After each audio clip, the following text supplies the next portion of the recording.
Hello बच्चों, कैसे हैं आप सब लोग। मैं आप सबका फिर से स्वागत करती हूँ आपके अपने स्टडी रूम के प्लेटफॉर्म पे। तो जैसे कि आपको पता है, हम अपनी क्या करते हैं, अगली क्लास को स्टार्ट करने से पहले हमने अपनी पिछली कक्षा में जो जो पढ़ा है उस अध्याय में क्या कर लेते हैं, एक बार दोहरा लेते हैं अपनी नई कक्षा को स्टार्ट करने से पहले। तो हमने अपने पिछले अध्याय में जो कि हमारा क्या है, प्राकृतिक वनस्पति और प्राणी जो वन्य प्राणी हैं उसमें क्या क्या पढ़ा था। हमने सबसे पहले पढ़ा था कि प्राकृतिक जो वनस्पति होती हैं वो क्या होती है, उनका अर्थ जो होता है वो क्या होता है ना। और जैव विविधता को कौन कौन से ऐसे कारक हैं जो कि प्रभावित कर रहे हैं, हमने उन कारकों के भी बारे में पढ़ा था। और जो हमारे जीवन में वन का जो महत्व है ना, हमने वो भी जाना था। ठीक है, वनस्पति के कितने प्रकार हैं हमने उनके बारे में भी पढ़ा था, उनके प्रकारों के भी बारे में पढ़ा था, है ना। और क्या जाना था बच्चों, हमने वन में आखिरकार वन्य जो प्राणी हैं वो कितने प्रकार के हैं या फिर किन किन क्षेत्रों में वो पाए जाते हैं, हमने उनके बारे में भी कल की कक्षा में पढ़ा था, है ना। तो इन सारी चीज़ों के बारे में हमने कल की कक्षा में क्या किया था, कवर किया था। तो आज की कक्षा में हम क्या करने वाले, आज हम कुछ क्रियाकलाप करेंगे और कुछ जो प्रश्न है जो कि बहुत ही महत्वपूर्ण है उनका जो उत्तर है हम लिखने वाले हैं। तो चलिए फटाफट करते हैं आज की कक्षा को स्टार्ट। तो आज की कक्षा में हम सबसे पहले क्रियाकलाप कुछ करेंगे, ठीक है। तो पहला क्या है, समाचार पत्रों और पत्रिकाओं से विभिन्न लुप्त प्राय प्रजातियों के बारे में जानकारी एकत्र करनी है आपको। और ठीक है, पहला जो प्रश्न है ये तो उत्तर इसका आप ही करने वाले, क्योंकि आपको अपने समाचार पत्रों से निकाल के इन्हें अपने नोटबुक में लिखना है, ठीक। दूसरा क्या पूछ रहा है, उनकी सुरक्षा के लिए सरकार द्वारा उठाए गए कदमों का पता लगाइए। तो हमने कल ही की कक्षा में अपने पढ़ा था कि जो सरकार द्वारा कुछ कौन कौन से ऐसे कदम है, सरकार ने क्या बनाया बच्चों, सरकार ने कुछ राष्ट्रीय उद्यान बनाए हैं जो कि संरक्षण किया जा सकता है, जिनमें हमारे जो वन्य प्राणी हैं उनका। और कुछ क्या बनाए, वनस्पति कुछ उन्होंने नीचे भी बनाए, है ना, जिससे कि और हम क्या कर सकते हैं, इन जो वन्य प्राणी है उनका जो संरक्षण है वो कर सकते हैं। तो ये कुछ कदम है जो कि हमारे सरकार द्वारा, भारत सरकार द्वारा उठाए गए हैं। तीसरा क्या है, क्या आप लुप्तप्राय वन्य जीवों के संरक्षण में कैसे हम क्या कर सकते हैं, योगदान जो है वो दे सकते हैं।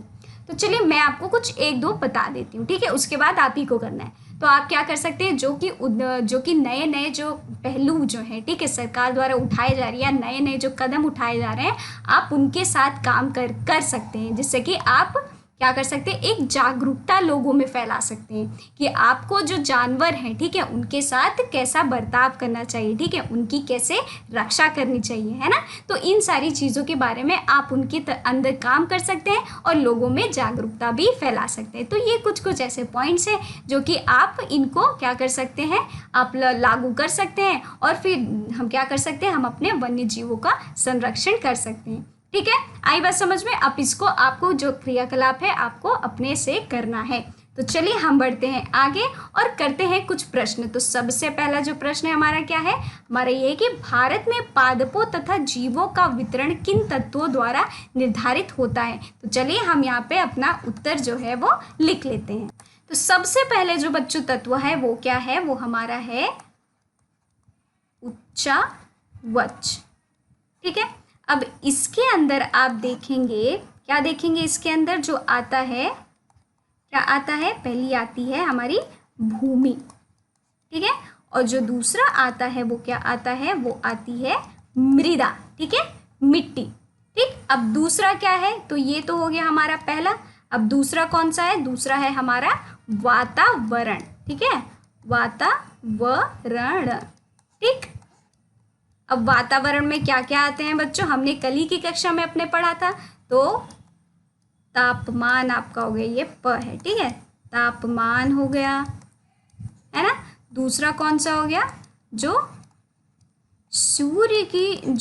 सूर्य का जो प्रकाश होता है या फिर सूर्य की जो रोशनी होती है ना, आप वो भी लिख सकते हैं, ठीक है। और तीसरा जो हो गया वो है वर्षण, ठीक। तो ये जो कुछ तत्व हैं वो क्या करते हैं बच्चों, ये निर्धारित करते हैं, ठीक है, भारत में पादपों तथा जीवों का जो वितरण है वो ये जो कुछ तत्व हैं उनको निर्धारित करते हैं, ठीक है। तो चलिए अब हम बढ़ते हैं अपनी अगले प्रश्न के ऊपर। आइए अब हम अपना दूसरा प्रश्न करते हैं, जो कि पूछ रहा है हमें जीव मंडल नीचे से क्या अभिप्राय है और कोई आपको दो उसके उदाहरण देने। ठीक है, तो चलिए फटाफट से हम अपना उत्तर जो है लिख लेते हैं। देखिए, एक संरक्षित जीव मंडल जिसका संरक्षण जो है आप इस प्रकार कर सकते हैं कि इस प्रकार किया जाता है कि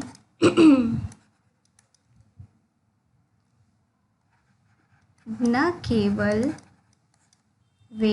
केवल आप देखेंगे इसकी जैविक जो विभिन्नता होती है, विभिन्नता संरक्षित हो की जाती है, अपितु इसके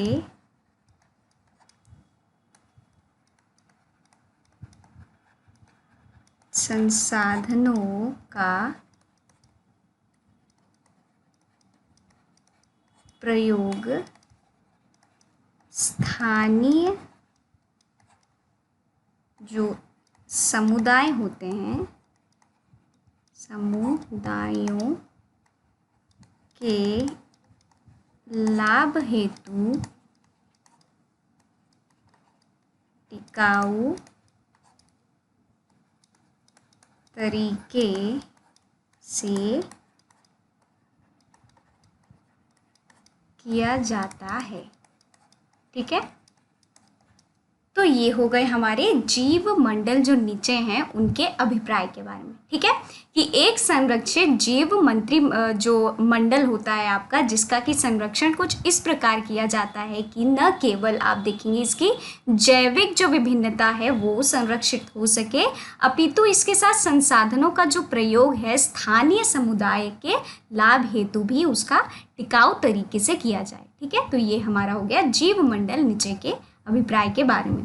तो आइए अब इनके हम उदाहरण के बारे में लिख लेते हैं। ठीक है, उदाहरण कौन कौन से ऐसे हो सकते हैं बच्चों? ये हैं हमारे नीलगिरी। और कौन से हो सकते हैं? आपको दो उदाहरण देने हैं। ठीक है, तो और दूसरा कौन सा आ रहा है आपके मन में? सुंदरबन, है ना, सुंदरबन। ठीक है, ठीक है, आई बात समझ में? चलिए बढ़ते हैं आगे और करते हैं हम अपना जो प्रश्न एक है उसका तीसरा प्रश्न। तो तीसरा प्रश्न क्या पूछ रहा है? कोई दो वन्य प्राणियों के नाम आपको बताने हैं जो कि उष्णकटिबंधीय वर्षा और पर्वतीय वनस्पति में मिलते हों। तो आइए पहले हम क्या करते हैं, उष्णकटिबंधीय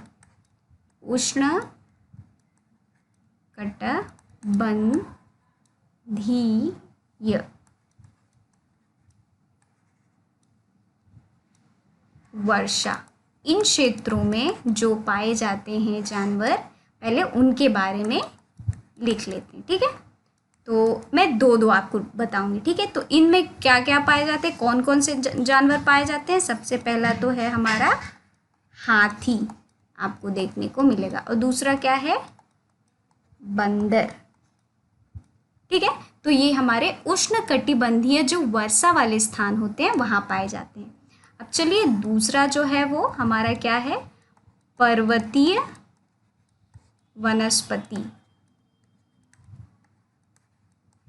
पर्वतीय जो वनस्पति हैं वहाँ कौन कौन से पाए जाते हैं?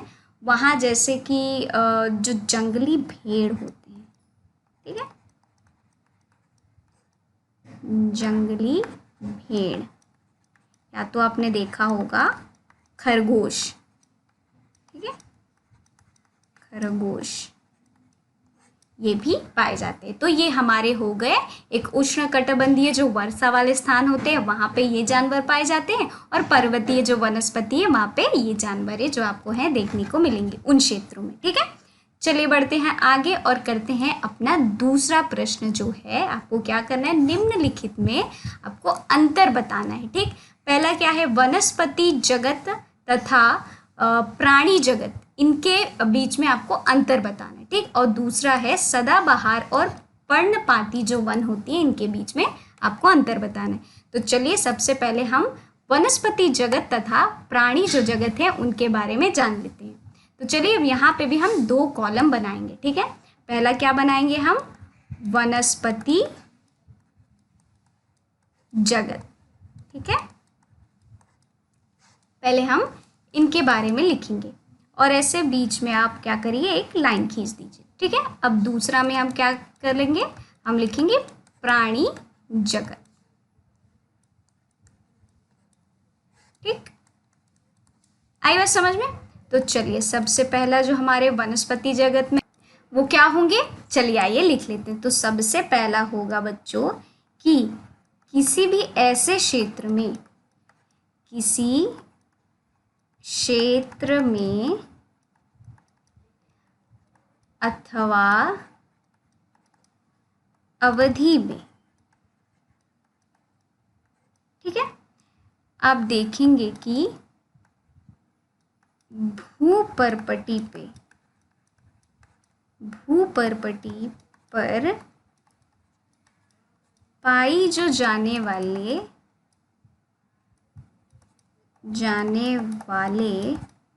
सभी प्रकार के जो जानवर होते हैं,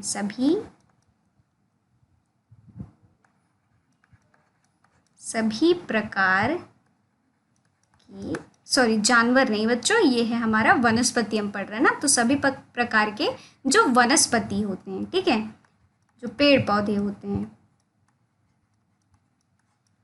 पौधों की जो प्रजातियां होती हैं, ठीक है, प्रजातियां जो कि क्या कहलाती है, वनस्पति। ठीक है, वनस्पति जगत में वो रहती है तो वो वनस्पति कहलाती है। ठीक है,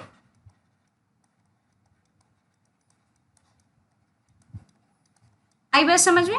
अब आइए हम प्राणी जगत का भी पहला जो पॉइंट है वो लिख लेते हैं। ये क्या है, किसी क्षेत्र में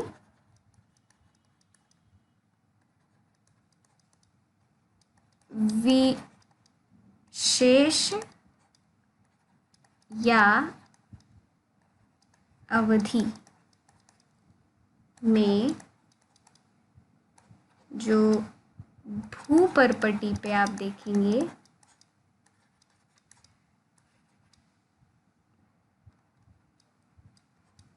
पाए जाने वाले जो भी क्या होते हैं वो प्रजातियां होती हैं, ठीक है, प्राणियों की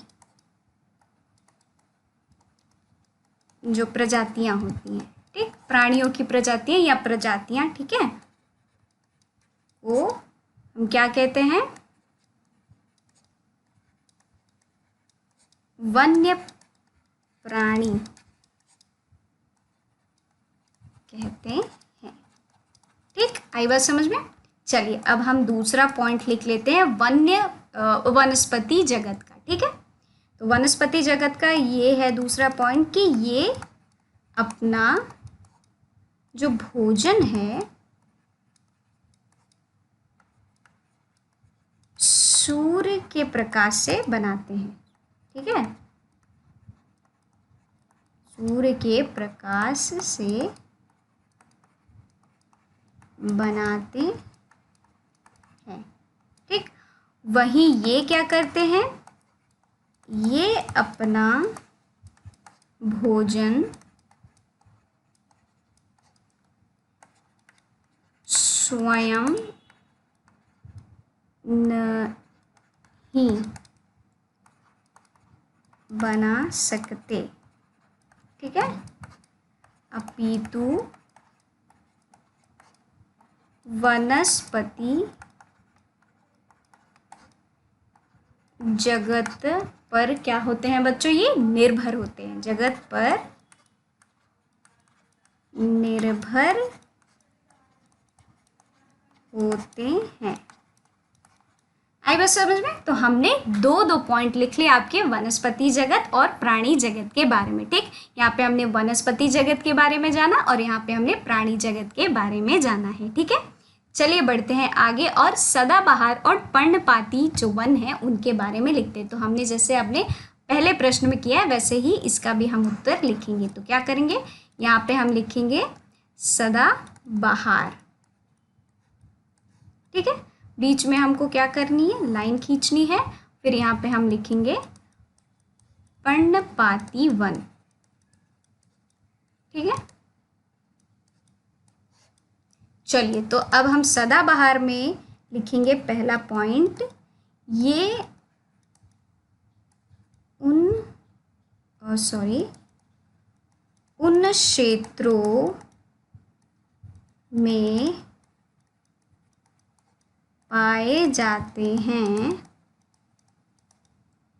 जहाँ वर्षा जो होती है वो कितनी होती है, हमने कल ही कक्षा में अपनी पढ़ा था 200 सेमी। ठीक है, 200 सेमी या फिर उससे अधिक होती है ना, अधिक होती है। ठीक है, यहाँ पे इसीलिए इसे सदाबहार कहा जाता है। ठीक, अब यहाँ पर्णपाती जो वने हैं, आइए उनका पहला पॉइंट लिख लेते हैं। ये उन क्षेत्रों में पाई जाती हैं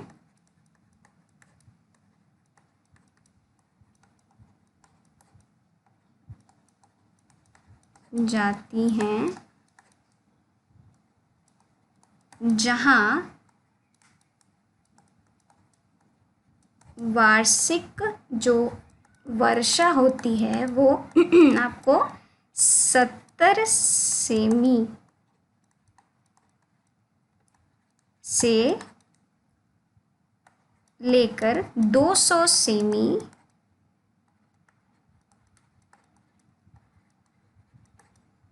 तक या फिर उसके बीच में देखी जाती है।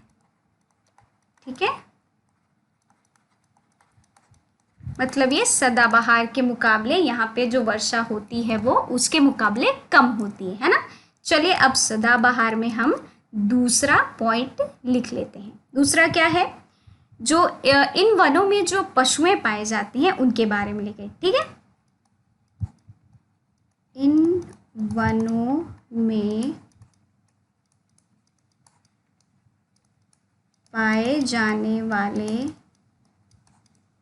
जो पशु हैं कौन कौन से हैं, हाथी हो गया, ठीक है, बंदर हो गया, लंगूर जो हो गए, ठीक है, और कौन से, एक सिंह वाला गैंडा, है ना। ये जो सारे बच्चों पशुएं हैं ये हमारे सदाबहार जो वन है उनमें पाए जाते हैं। ठीक है, चलिए अब यहाँ पे हम पर्णपाती वनों में अपना दूसरा पॉइंट लिख लेते हैं। इन जो वनों में आप देखेंगे जो पशुएं पाए जाते हैं वो कौन कौन से, आइए लिख लेते हैं। इन वनों में पाए जाने वाले जो पशु हैं कौन कौन से हैं, प्रायः आप देखेंगे आपको ज़्यादातर कौन कौन से मिलेंगे, एक तो है शेर और दूसरा है बाघ। ठीक, प्रायः आप देखेंगे तो ये जो दो पशुएं हैं वहाँ पे पाई जाती हैं, कहाँ पे, पर्णपाती वनों में। ठीक है, आगे बात समझ में। तो चलिए बढ़ते हैं हम अपने अगले प्रश्न में। तीसरा प्रश्न क्या पूछ रहा है, भारत में विभिन्न प्रकार की पाई जाने वाली वनस्पति के नाम बताइए और अधिक ऊंचाई पर पाए जाने वाले वनस्पति का आपको यहाँ पे ब्यौरा करना है, मतलब बताना है। ठीक है, तो चलिए फटाक से इसका भी उत्तर हम लिख लेते हैं। तो सबसे पहला क्या है, उष्ण कटिबंधीय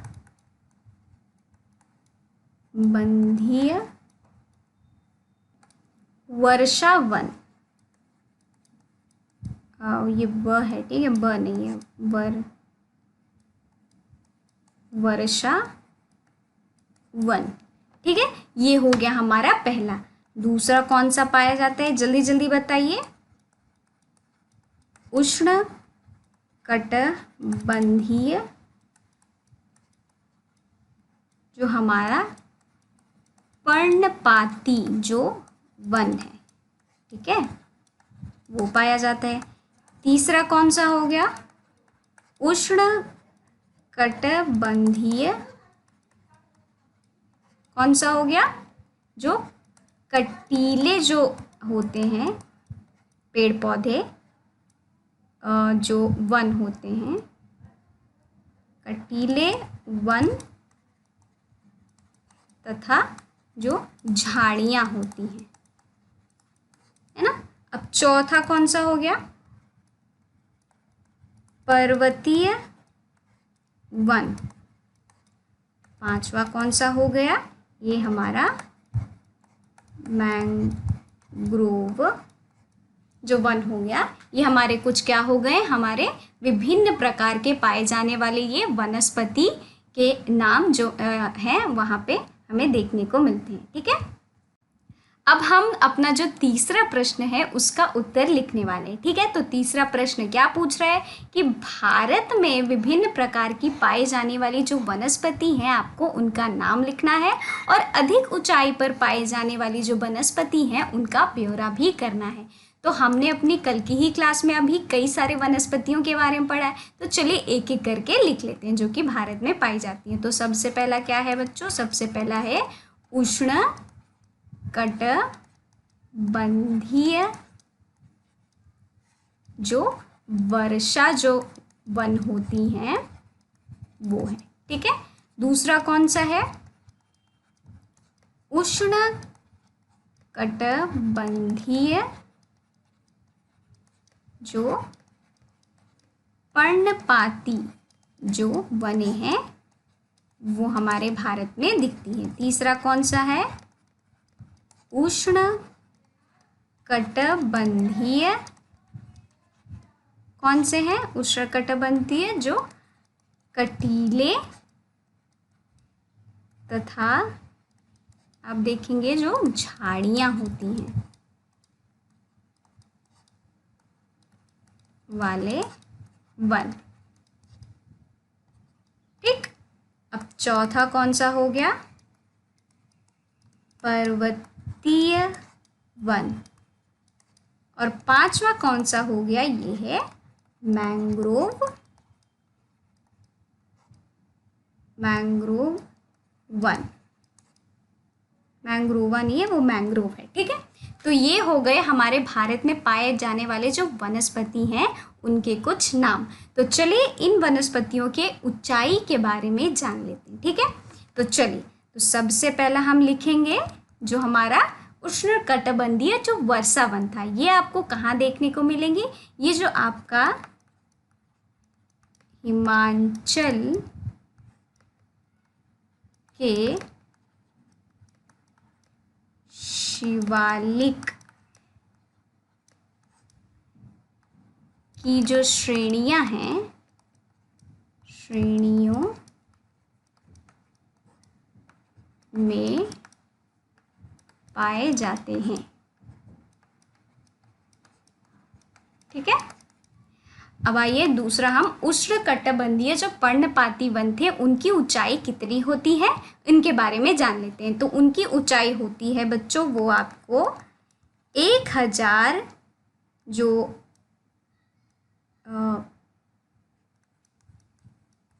1000 मीटर, ये म है, ठीक है, 1000 मीटर से 2000 मीटर तक की जो ऊंचाई वाले जो क्षेत्र होते हैं उन पे ये मिलेंगे, ठीक है, क्षेत्र। ठीक, वहाँ पे आपको ये जो उष्णकटिबंधीय जो पर्णपाती वने हैं वो देखने को मिलेंगे। अब चलिए फटाक से तीसरा लिख लेते। इनकी जो ऊंचाई होती है वो कितनी होती है? ये वो होती है आपकी 1500 मीटर। 1500 मीटर से कितनी हो सकती है? 3000 मीटर तक की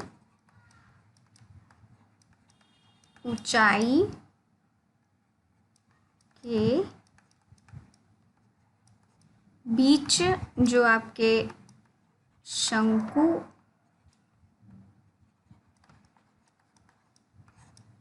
शंकुधारी जो वृक्ष होते हैं वहाँ ये पाए जाते हैं। ठीक, अब वहीं पे चलिए चौथा लिख लेते हैं।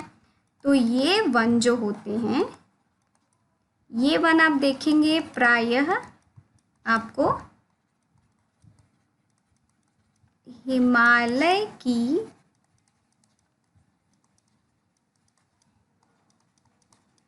दक्षिणी दानों, ठीक है, वहाँ आपको देखने को मिलेंगे। और कौन से? या फिर जो दक्षिणी और जो उत्तरी, ठीक है, दक्षिणी या उत्तरी जो पूर्व जो भारत है उसके जो अधिक ऊंचाई होती है, ठीक है, भारत के अधिक ऊंचाई पर, ठीक, ये वने देखने को मिलेंगे। अब वहीं पे जो पांचवा वन है आप देखेंगे, इसकी अधिक जो ऊंचाई होती है, अधिक ऊंचाई पर प्रायः शीतोष्ण कटिबंधीय, ठीक है, जो आपके धार के जो मैदान है, मैदान पाए जाते हैं। आई बात समझ में? ठीक है, तो ये हमने देख लिया क्या बच्चों? हमने देख लिया, हमने अपने भारत में जो हमारे वनस्पति वन पाए जाते हैं उनके बारे में लिखा, और उनकी जो ऊंचाइयाँ होती हैं, किन किन ऊंचाइयों पे ये जो वने हैं वो पाई जा सकती हैं, उन ऊंचाइयों के भी बारे में हमने यहाँ पे जान लिया। ठीक है, तो चलिए आगे बढ़ते हैं। चौथा प्रश्न क्या पूछ रहा है? चौथा प्रश्न पूछ रहा है, भारत में वनस्पति जगत तथा प्राणी जगत की धरोहर में धनी क्यों है? क्यों है, आइए जानते हैं इसके बारे में। आप देखेंगे कि भारत में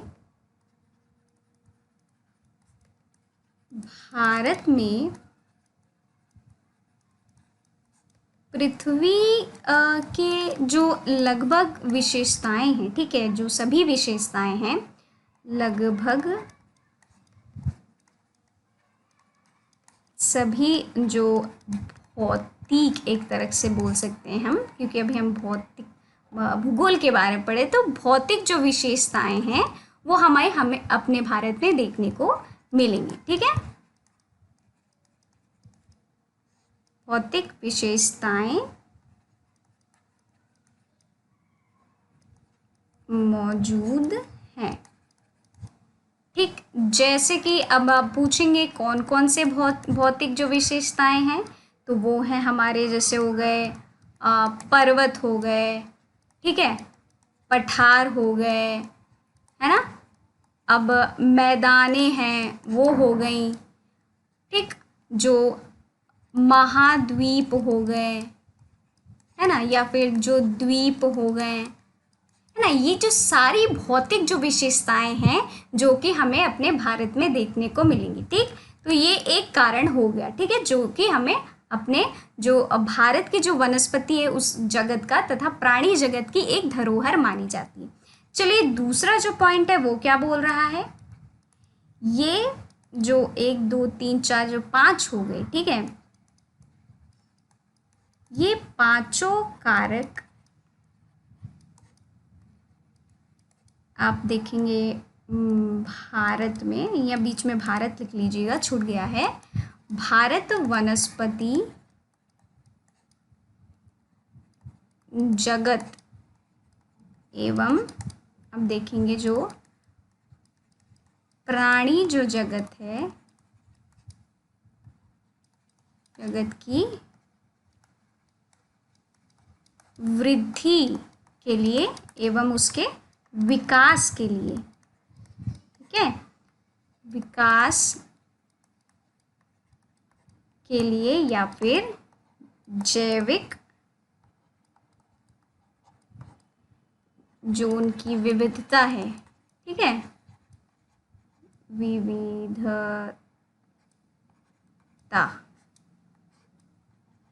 ठीक है, ये क नहीं है, इसता है, ठीक है, जैविक विविधता के लिए आप देखेंगे अनुकूल है, ठीक है, ये हमारा हो गया दूसरा पॉइंट। चलिए तीसरा पॉइंट लिख लेते हैं। हमारा देश जो है मुख्य 12 जैव विविधता वाले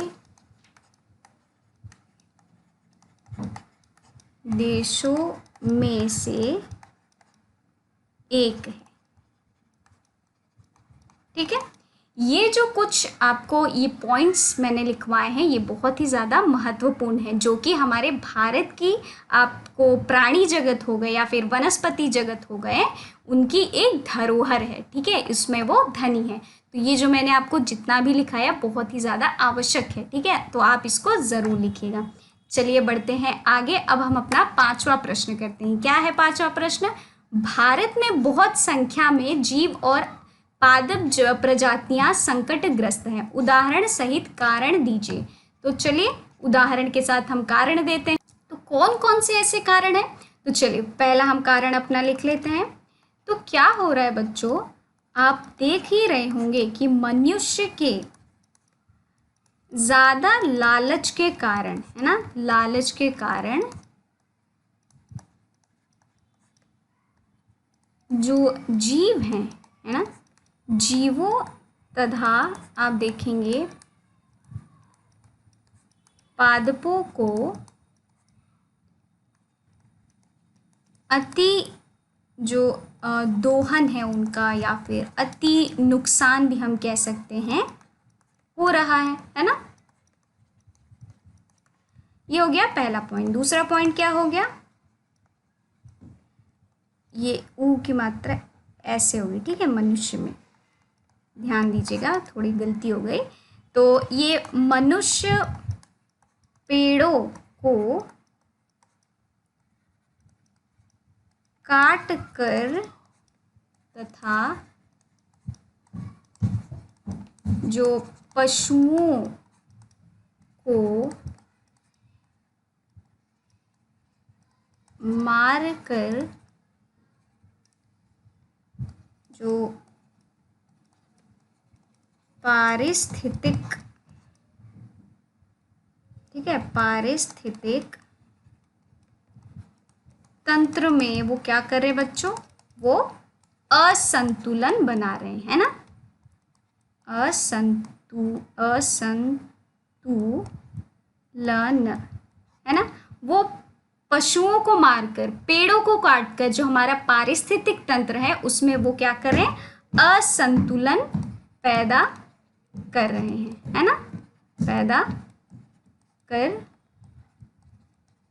रहे हैं, है ना। ये भी एक पॉइंट हो गया, ठीक है। अब हम लिखेंगे तीसरा पॉइंट। क्या है ये, इसके कारण बहुत से जो जीव हैं ठीक है, और जो पादप हैं, प्रजातियां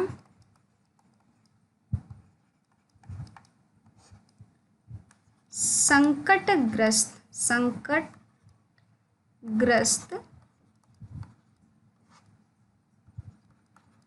होती हैं।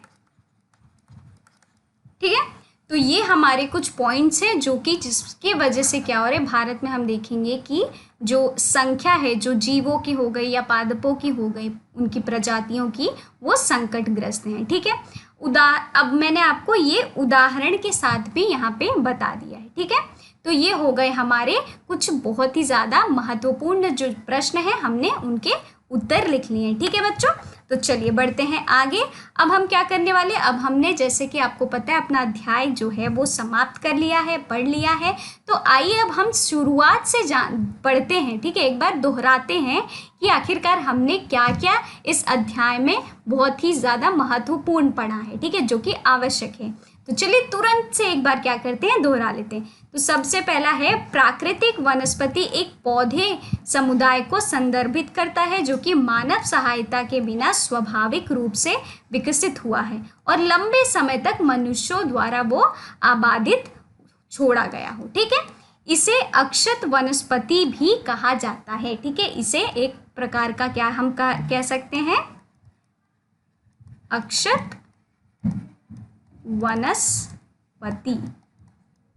ठीक है, अब देखिए वनस्पतियों और जीवों में विशाल विविधता मुख्य रूप से आप देखेंगे राहत और जलवायु से वो निर्धारित होते हैं। ठीक है, अब क्या है, हमारे देश में जिन प्रमुख प्रकार की वनस्पतियां जो हैं उनकी पहचान जो है की जा सकती हैं, उनमें उष्णकटिबंधीय सदाबहार वन, उष्णकटिबंधीय पर्णपाती वन, उष्णकटिबंधीय कांटेदार और झाड़ियाँ होती हैं जो वो उस प्रकार की वन है, या फिर पर्वतीय वन और मैंग्रोव जो वन है, ये सारी वनें शामिल हैं। ठीक है, अब वनस्पतियों और जीवों की रक्षा के लिए भारत में आप देखेंगे 14 बायोस्फीयर जो रिजर्व है स्थापित किए गए हैं हमारे भारतीय सरकार द्वारा।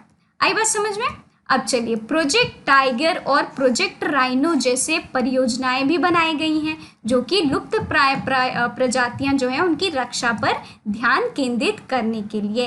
वैसे भारत में वन्य जीवों की सुरक्षा के लिए 103 राष्ट्रीय उद्यान एवं 535 वन्य जीव अभयारण्य जो हैं और प्राणी उद्यान जो है ये सब स्थापित किए गए हैं, जिससे कि हम क्या कर सकते हैं, हम अपने जो वन्य जो प्राणी हैं, वन्य जो जीव हैं, उनकी संरक्षण कर सकते हैं, मतलब संरक्षण उनका कर सकते हैं। ठीक है, तो चलिए बच्चों, आज की क्लास को हम करते हैं यहीं पे समाप्त। मिलते हैं हम अपनी अगली कक्षा में एक नए अध्याय के साथ जिसको कि हम पढ़ने वाले हैं। तो तब तक के लिए आप ये जो अध्याय हमने पढ़ा है इसको अच्छी तरीके से क्या करिए, इसको दोहराते रहिए और पढ़ते रहिए।